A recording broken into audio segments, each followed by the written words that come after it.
Hello and welcome to a brand new episode of Neon Ghosts Ghost Hour, your pop culture podcast. My name is Benjamin Fiegel and today I welcome a very special guest to the show, Eric Bazilian. Eric is a founding member of the Hooters, the legendary rock band from Philadelphia, which graced us with hits like All You Zombies, Satellite, 500 Miles, or Johnny B. Before the band plays some summer shows in Germany, I talked with him about the band's history, including their famous The Wall and Live Aid performances, and his work for artists like Cyndi Lauper and Joan Osborne. Did you know that Eric wrote Joan's 90s hit One of Us with the Crash Test Dummies in mind? In this episode, he tells us all about it. So, sit back and enjoy the episode. If you like what you hear, subscribe and recommend us to your friends and family, and if not, to your worst enemies.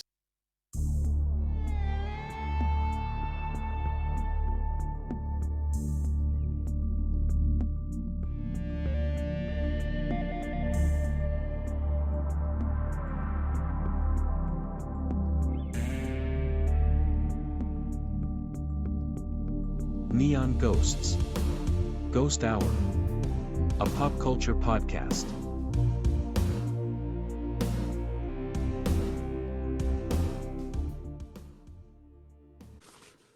Hello? Hello. Hi. Thank you for your time. You're coming to Speyer here soon? We are coming to Speyer noch einmal. Exactly. Special year for you guys. You celebrate 45 years in the business. Yes. Is Who that would have imagined? crazy? Who would have imagined Yeah. it? Is that something you guys could see back then, that it's like a really long-term project? Usually you say like bands have like a lifespan of maybe 6 years. I think it's the average of a band. I don't know. That's not something anyone thinks about when they're 25 years old, when they're 16 years old. That's not something, Mick Jagger said, maybe he couldn't imagine being 30 years old and being in the Rolling Stones. The Beatles thought that they would have their career for a couple of years and then be songwriters. So, it's not something anyone thinks about. It just happened, and I think we're incredibly thankful that it happened for us, and that we're still together and pretty much the original band. Mhm. You and Rob were like founding members back then. I read that you guys knew each other 10 years already before the Hooters were formed, even. Is that maybe like a secret to the longevity of the band, that you guys had like a very stable relationship beforehand already? Yeah, I mean, we met at university. Actually, my first day at university, I met Rob, and joined the band that he had, and then that band broke up, and then we had another band, and we released two albums on a major label, and that didn't work, and then we figured time was going on, and we had to make some big decisions about our lives, and we just decided to give it one more go as a band, and that was the Hooters. And 45 years later, here we are. Where did the name come from back then? Who had the idea? Were there also alternative names I will discussed? show you. This is a Hooter. Oh, okay.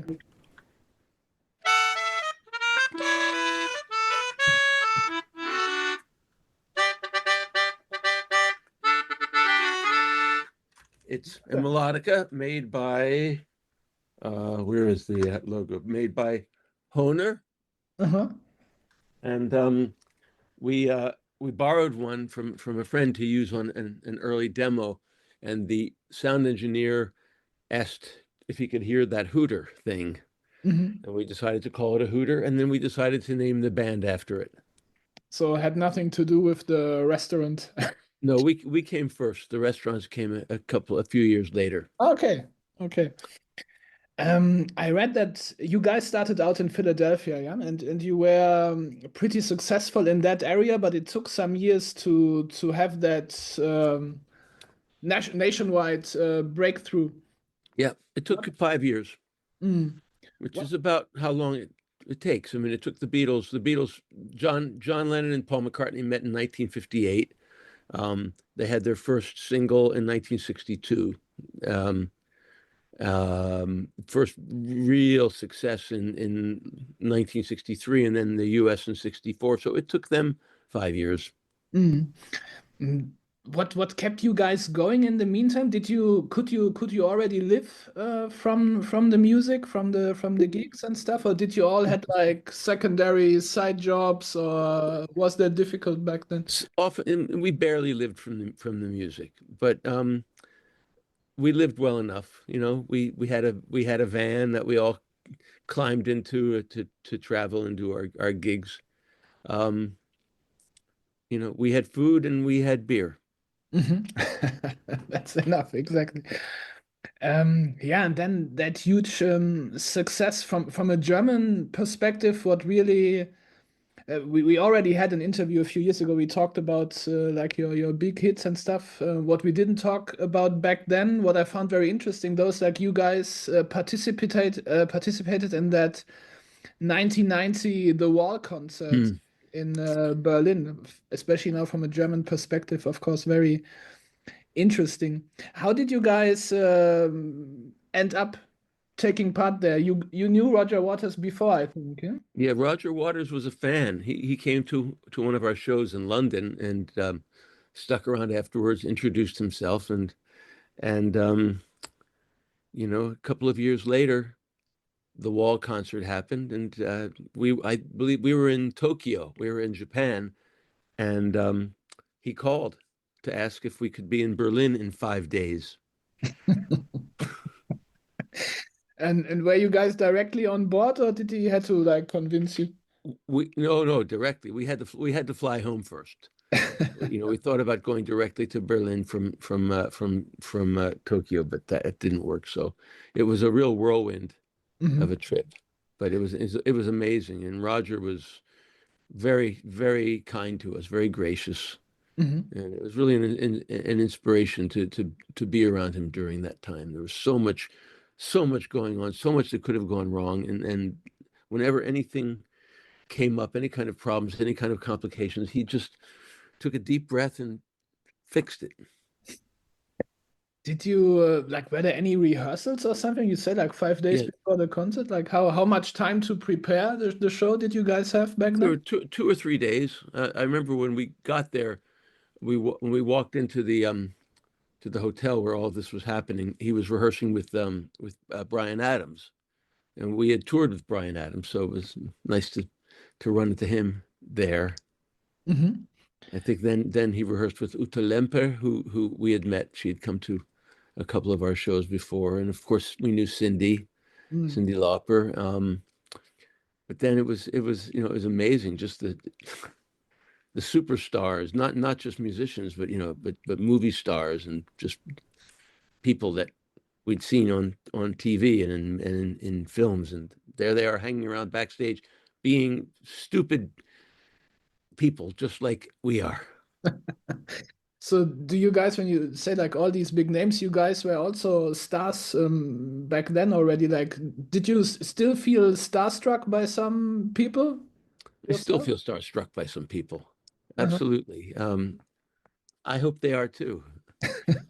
Um, no, we felt like we belonged there. We absolutely felt like it was our time, our place. Was it directly clear which song you would perform when he asked you guys, or was that something that was discussed when you arrived? Okay, guys do this, you guys do this. Well, originally, he just asked us to do a set before the show. So we really didn't know we were going to be in the actual Wall production. But then he said, I have an idea. How about um, at the beginning of the show, some stormtroopers, at the beginning of the show, you will walk up the ramp towards the stage and some stormtroopers will run, pick you up, and carry you off. And we said, okay. And then at the end of the show, he came up to us and he said, you see that scaffold over there, 30 meters high? Can you climb up to the top of that and wave to the audience Hmm. from there? So we did. And then we looked across the stage, and on the other scaffold was the Scorpions, Mm. who I got to be friends with years later. I ended up writing a whole lot of songs with them. Um, but that was an amazing experience climbing up to the top of that and looking out over the audience to see what 300,000 people looked like. Mm. Were you guys political people back then? Like the whole context of it, was that something you guys cared for, read into, followed, Well, and so? everyone is political in their way. As a band, we're not, we don't have a band message. We all have our own opinions, but there was nothing in that concert that you could argue with. The point of that was to raise money for a good cause, to create a trust that would endure for generations and help a lot of people. Mm. Same as Live Aid. How could you argue with feeding starving people in Ethiopia? That's just common human sense. Mm. Good bridge to my next question. Live Aid was the other big thing, and for you was also like in Germany we say Heimspiel, game on your home ground. Ja, wir waren zu Hause in Philadelphia mit unserer Freundin. Exactly. How was that? Were you guys nervous before? I don't think we were nervous. We didn't have time to be nervous. We showed up very early in the morning, and then at 9 o'clock, someone said, "Get on that elevator, put your instruments on, get on that elevator." The elevator went up to the stage. We walked out and looked at 100,000 people. We plugged into amplifiers that we'd never played through before because we didn't have a sound check, Okay. and we went right into, and we danced and All You Zombies, and then it was over. It was 10 minutes. It was all a blur. No time to think about it. No time to think about it. Usually like a thing for you guys, stage fright, is that something you deal with as Not for me. No, I don't get stage fright. At least not for in big shows. Sometimes if I'm doing a solo gig for 50 people, I'll get nervous. That's different. But I use that nervous energy to create something spontaneous. When my solo shows are very different from Hooters shows. Hooters shows are we have a set list. Everything goes like clockwork, although there's a lot of spontaneity that happens in that. Crazy things happen between us and the audience. But when I do a solo show, it's really just improvisation. I have an idea what songs I'm going to do, but anything can happen. I can start singing and All You Zombies, and suddenly I'm singing La Vie en Rose. Mm. Why would you think you feel a bit more nervous maybe in a solo show? Because all the responsibility is on you, while in a band maybe someone can help you out, or I think it's just because I don't do it that often. The routine. And I like that. I like the fact that I don't know what's going to happen. I think the audience does too. It's a very different way of connecting with people, but it seems to work very well. Mm. What was the worst thing that ever happened to you on stage? Something comes to mind? Any band will tell you about times when the PA system blew up, when it started raining or snowing on an open air gig, but those are just inconveniences. Nothing really bad has ever happened to us on stage. I mean, it's a shame when the PA system blows up during the first song and you have to cancel the gig. Mm. And that has happened a couple of times, but for the most part, it's been smooth sailing on stage for us. Just recently talked to Nick Kershaw, who also was part of Live Aid, and he said like he forgot the lyrics of his most famous song on that day in that concert. Like, if you're going to forget the lyrics to your most favorite song, that's probably when it's going to happen. I mean, yes, we've all done embarrassing things on stage. But you recover. We do recover. So far, we've always recovered. We'll see what happens this summer. What I found also very interesting reading your biography, before you guys had your mainstream breakthrough, you already were writing songs for other artists, most notably, of course, Cyndi Lauper. How did you guys get in touch with her? How did you guys end up in that role? When I first met Rob, he was in a band that had a drummer named Rick Chertoff, who and that's the band that I joined. It was called Wax, and then the band broke up, and Rick, the drummer, decided that he didn't want to be a drummer anymore, that he wanted to be a record producer and work for a record company picking songs for artists. And in 1982, he got a gig producing an album for a new artist named Cyndi Lauper. And he decided that rather than having studio musicians in New York, he would build the whole arrangement of the album around Rob and I. So we were the band on that album. We spent 6 months in our little rehearsal studio in Philadelphia with my 4-track cassette recorder, making demos of the songs that Rick had found. And during the recording of that album, Rob and Cyndi wrote Time After Time. Mm-hmm. Did you guys already back then feel like, oh, that woman is gonna make it? When we first met her, it was undeniable that she was one of a kind. Even before we heard her sing, her personality and the way she looked was like no one else. And then when she opened her mouth and started singing, it was just wow. The album was very very unusual, and I admit when we finished it, we really didn't know if it was going to be successful. I knew that Time After Time was a timeless hit, pun not intended, but I knew that it was a song that we were going to be hearing for the rest of our lives. But Girls Just Want to Have Fun, it was such a wacky song with such a crazy, quirky arrangement. We had no idea whether the world was going to love it or hate it. And I think probably it was both, but definitely the love more than the hate. What happened after that album was such a huge success? Did you guys get a lot of offers to also write for other contemporary artists, or? You would think that we would have, but not so much right away. We really focused on being the Hooters.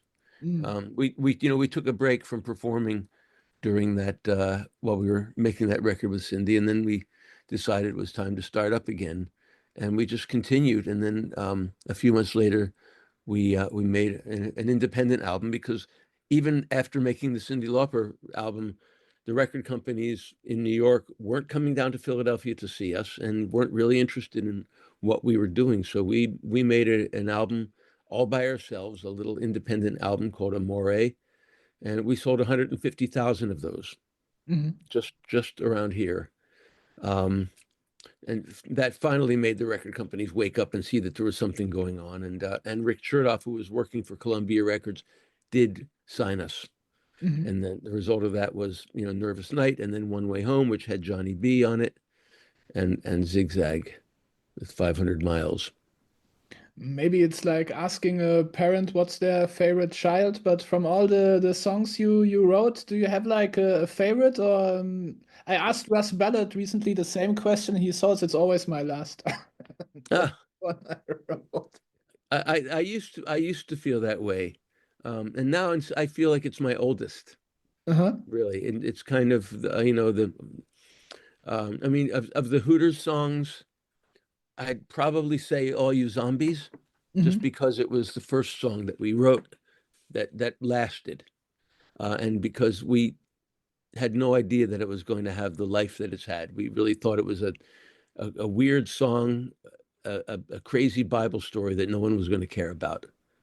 And then, I mean, the other song that I've written that I'm definitely the most attached to and proud of is One of Us, because it's a song that I think everyone in the world knows, even though most people don't know that I wrote it, and I'm fine with that. One of Us, is it true that you wrote that song with the Crash Test Dummies in mind first? I didn't have them in mind, but I did have Brad Roberts' voice in my head.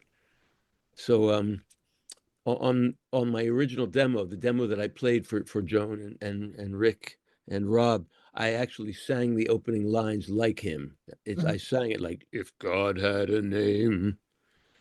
And if you go on Spotify or Apple Music and look for my solo album, my first solo album called The Optimist, play the last track and wait 30 seconds, you can hear my original demo of the song. So it never reached them? The It did actually. Well, in interviews, I would talk about the fact that, that he did inspire it to some extent. And I ran into him at one of their shows a few months later, and he thanked me for naming him. And I said, well, thank you for, putting your voice into my head. And if you really want to thank me, come over to my house and let me record you singing it. So I actually have an amazing recording of Brad Roberts from the Crash Test Dummies singing one of us. And someday the world needs to hear it because it really is very, very unique. Oh, I can imagine. I love the Crash Test Dummies too. Must have been the time when they just released God Shuffled His Feet, so it would have also been in line a bit, yeah, with Definitely. That's, they were everywhere then. And mm, I was a fan from the beginning, from their first album, and I'd seen them a few times and met them, and they were already in my brain. I definitely want to hear that version one day for sure. It's super cool.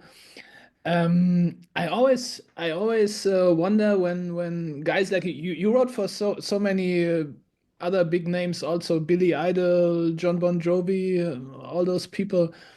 Um, when do you know, okay, that is a song I want to give to someone else, and this is a song I want to record myself, or that's a Hooters song? Is there a rule of thumb somehow? If I write a song with an artist, then it's their song. Mm, The songs that I wrote with Bon Jovi, I wrote for Bon Jovi.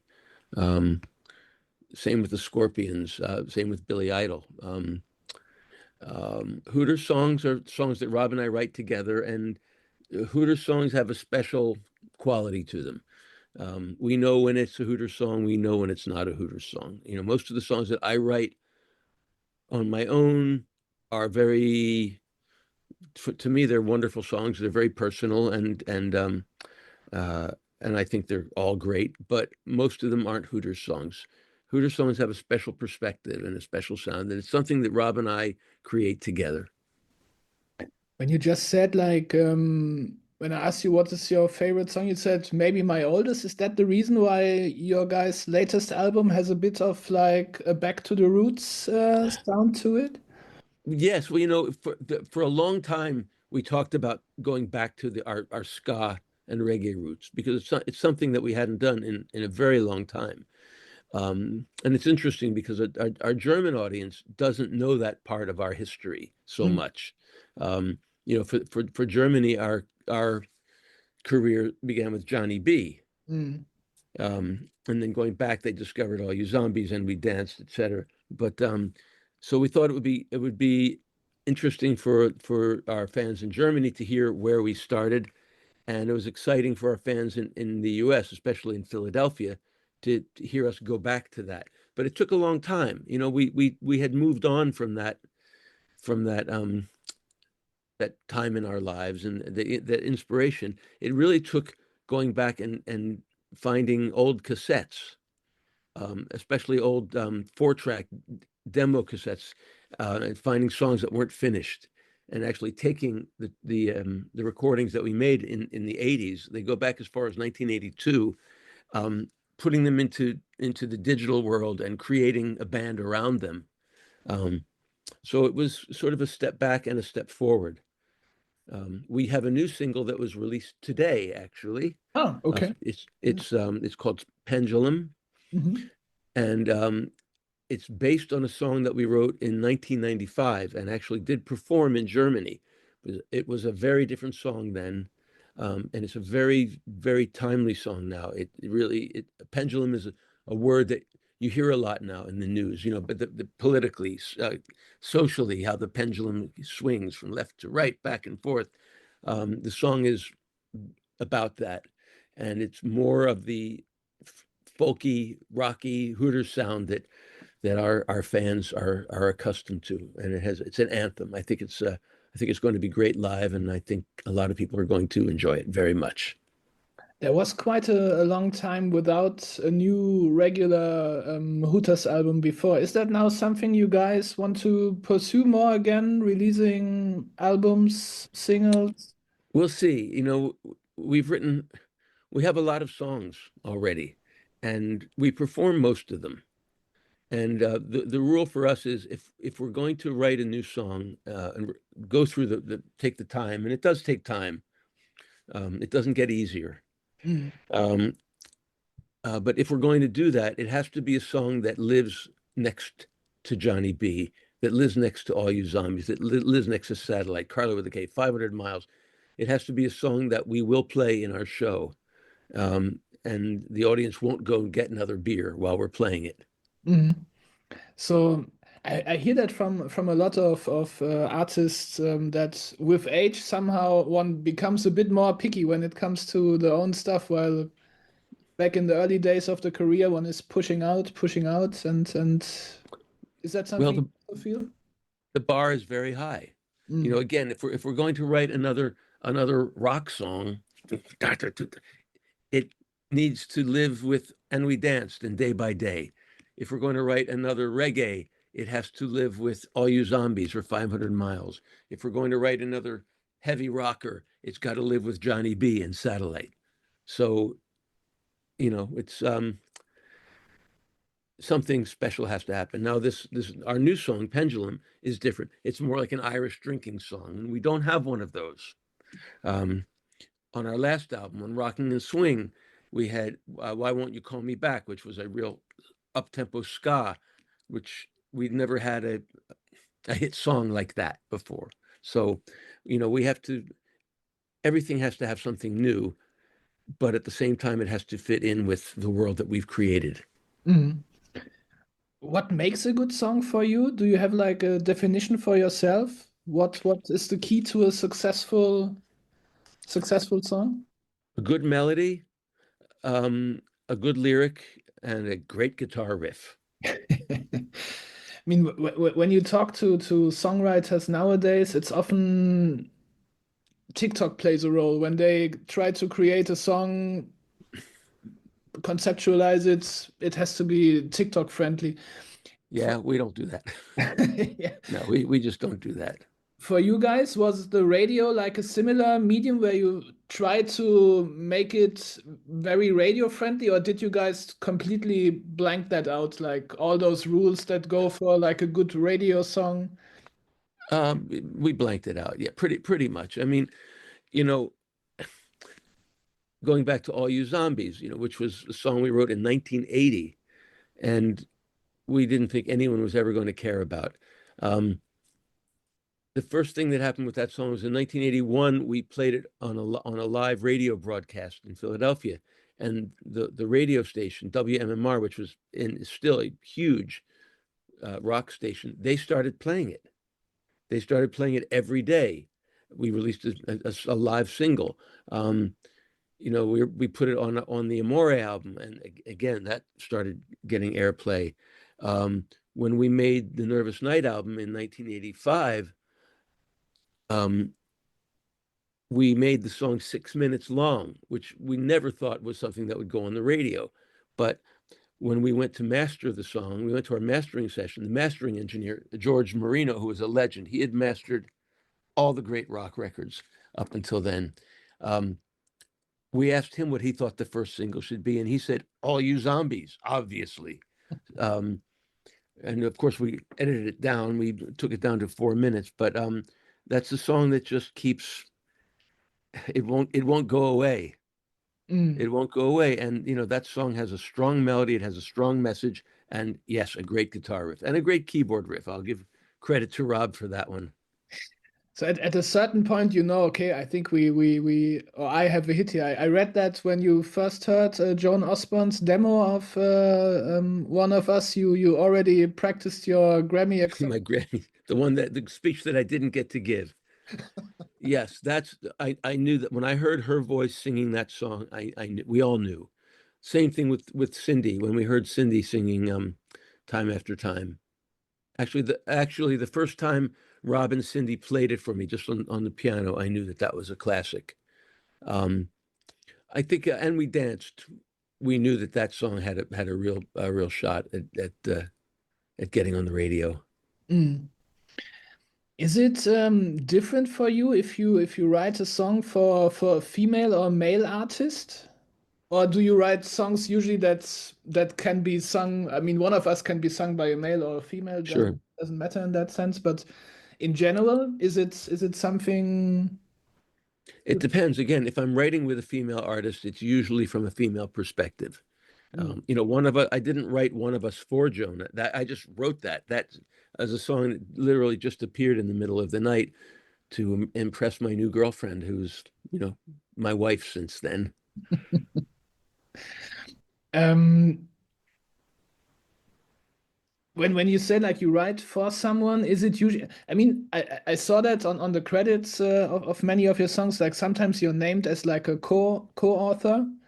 Is that something that's like a business thing where basically it was you who wrote the song, but the artist you wrote it for somehow ends up in the credits? I know Elvis did that a lot. Yeah, no, that's only happened once with a mega star, and I'm not going to name names, but no, usually it's a song that I start and finish with the artist. Mhm. And can you tell maybe an anecdote? Who was the easiest or the hardest to to collab? I won't talk about the hardest. Um, Amanda Marshall is one that I always think about. I don't know if you're familiar with her, Yeah, um, but she came to me in 1997, um, and she was coming off a huge album, that her first album, and Let It Rain and yes, yeah, of course, and I was still riding high on One of Us, and I thought, well, I'll meet her, but I'm just going to write a great song for her. She hadn't written most of the songs on that first album, but as soon as we met, I knew that she had the potential to be an amazing writer, and the first song came easily, the second song came easier. We really had an amazing chemistry. mm, Um, as friends and as collaborators, and we haven't done anything since that album, but we stay in touch yeah, every few months. I'll call her, she'll call me.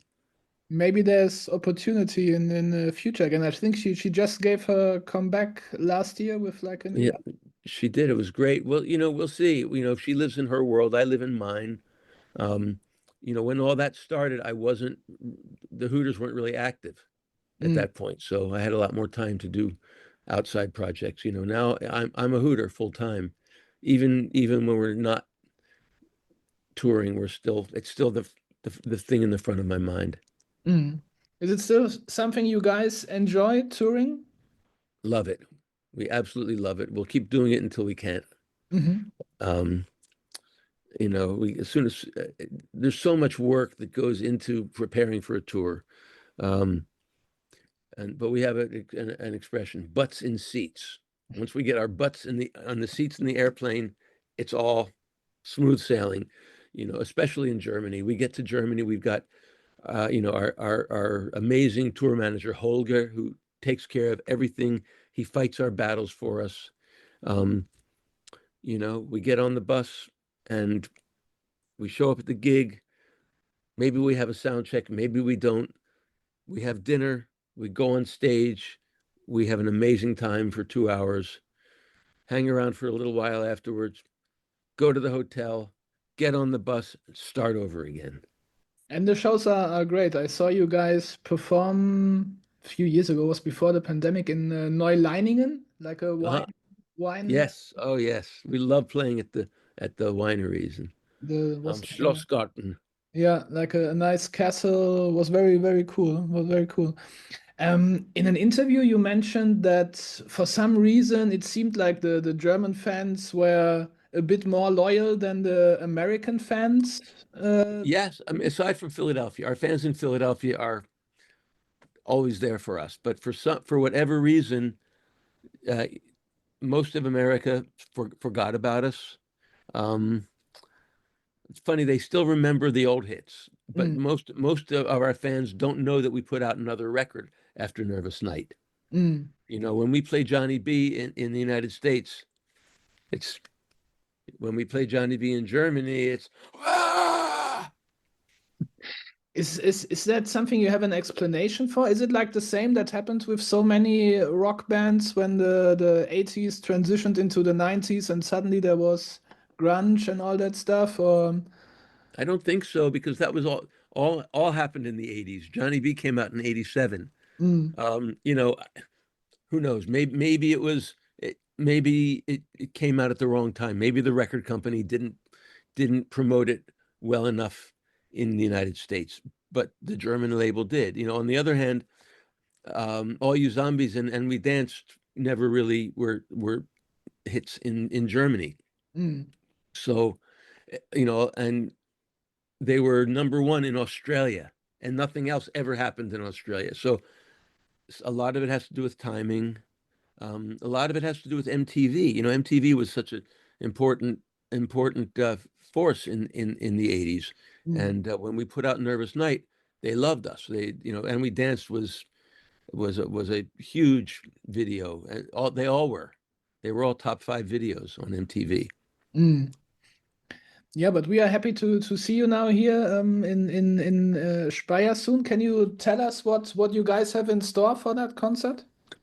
Well, you'll hear the hits, of course. Um, and you'll hear the new single. Of course, we'll be playing Pendulum. Hopefully, people will check it out. It's on all the streaming services. You can download it on iTunes, and uh, there's also a new live album coming that we just finished from the Keswick Theater in Philadelphia. Mhm. 2 hours of music. But there's always surprises. We're uh, always finding new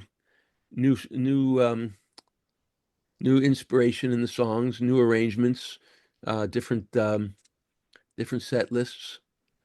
Even though the set, once we find the set, it usually is the same, but there are always surprises that happen during the show. Mhm. We surprise ourselves. Songs from the new album you guys include also in Of the. course, yes, about half of the album. Mhm. Awesome. Okay, yeah, we look forward. Thank you very much. Okay, Okay, I hope to catch you in Speyer. please, of course. Then good luck and good travels then. Thanks, and let us know if you're coming to Spire. I will. We Okay, can say hello. Okay. awesome. Thank you. Vielen Dank. Tschüss. Tschüss. And now a message from our sponsors. The world talks about Africa, but when you want real insights, it crickets. That's why we built Raw Academy.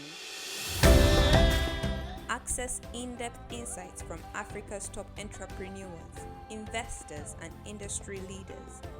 Not just headlines, but real strategies, real opportunities. Discover high-growth sectors, navigate emerging markets, and learn the nuances that drive success. At Raw, we give you the tools to make decisions that are smart, strategic, and profitable. From tech and startups to agriculture and energy, we connect you to Africa's most promising sectors. This isn't about charity, it's about opportunity. Business leaders, investors, and entrepreneurs, it's time to take action. Visit the Raw website at resources.raw.academy. Gain the knowledge, make the move, and own the future.